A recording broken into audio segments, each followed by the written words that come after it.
서울에 거주하는 52살 주부 A씨는 시부모님을 모시고 살았습니다. 까다로운 시부모님 때문에 A씨는 고생이 이만저만이 아닌데요. 더 이상 시부모님과 함께 살기 힘들다고 판단한 A씨는 남편 B씨에게 수차례 분가를 제안했습니다.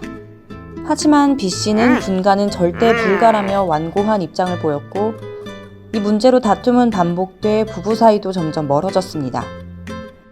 A씨의 스트레스는 마음의 병으로까지 발전했습니다.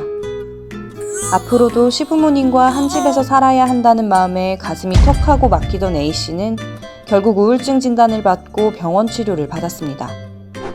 다행히 치료 후 A씨의 증세는 많이 호전됐습니다. 일상생활에 전혀 무리가 없을 정도로 상태가 좋아졌고 남편과도 잘 살아봐야겠다고 마음을 다잡았습니다. 하지만 예상치 못한 일이 발생했습니다. 남편이 A씨의 우울증을 이유로 이혼을 요구하고 나선 건데요. 과연 A씨의 우울증 증세는 이혼 사유가 될 수 있을까요? 두 사람의 이혼 재판은 대법원까지 올라갔습니다. 대법원은 이혼 사유가 되지 않는다고 판단했습니다. 법적으로 부부는 동거, 부양 및 협조 의무가 있습니다. 부부는 애정과 인내로 상대를 이해하고 보호하며 혼인 생활을 유지하기 위해 서로 노력해야 하는데요. 대법원은 아내가 우울증에 걸렸다면 오히려 더욱 애정과 정성을 다해 아내를 보호해야지 이를 근거로 이혼을 요구할 수는 없다고 봤습니다. 민법은 기타 혼인을 계속하기 어려운 중대한 사유가 있을 때 이혼을 청구할 수 있다고 명시하고 있는데요. 대법원은 A씨에게 우울증 증세가 있었지만 치료를 통해 나아졌고 A씨가 결혼 생활을 유지하고 싶어 하므로 혼인을 계속하기 어려운 사유가 아니라고 봤습니다. 재판부는 오히려 B씨가 A씨의 우울증 재발 방지를 위해 노력해야 한다고 당부했는데요. 원만한 부부 생활을 위해 시부모 봉양 문제를 해결할 대안을 강구해야 한다고 덧붙였습니다. 만일 아내의 조울증이 너무 심해 치료가 불가능한 상태라면 어떨까요? 31살 새댁 C씨의 결혼 생활은 1년 만에 악몽이 됐습니다.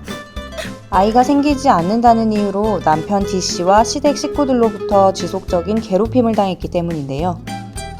심지어 D씨는 C씨에게 폭언과 폭행도 일삼았습니다.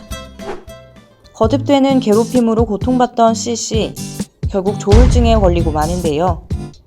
치료를 위해 수차례 병원을 찾았지만 상태는 나아지지 않았습니다. 병세가 지속되면서 회복 불가능한 지경까지 이르자 남편 D씨는 C씨에게 이혼을 요구했습니다. 대법원은 C씨의 조울증이 이혼 사유에 해당한다고 판단했습니다. D씨의 조력으로도 회복할 수 없을 만큼 C씨의 증세가 악화된 상황에서 혼인 생활을 유지하게 해 D씨에게 정신적, 경제적 희생을 강요하는 건 너무 가혹하다는 판단이었습니다. 결혼 생활이 이혼 사유가 될 만큼 괴로워지지 않도록 서로를 위한 사랑과 배려하는 마음을 가져야겠습니다.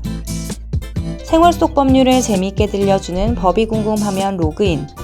구독과 좋아요 버튼은 저희들이 영상을 제작하는 데 큰 힘이 됩니다.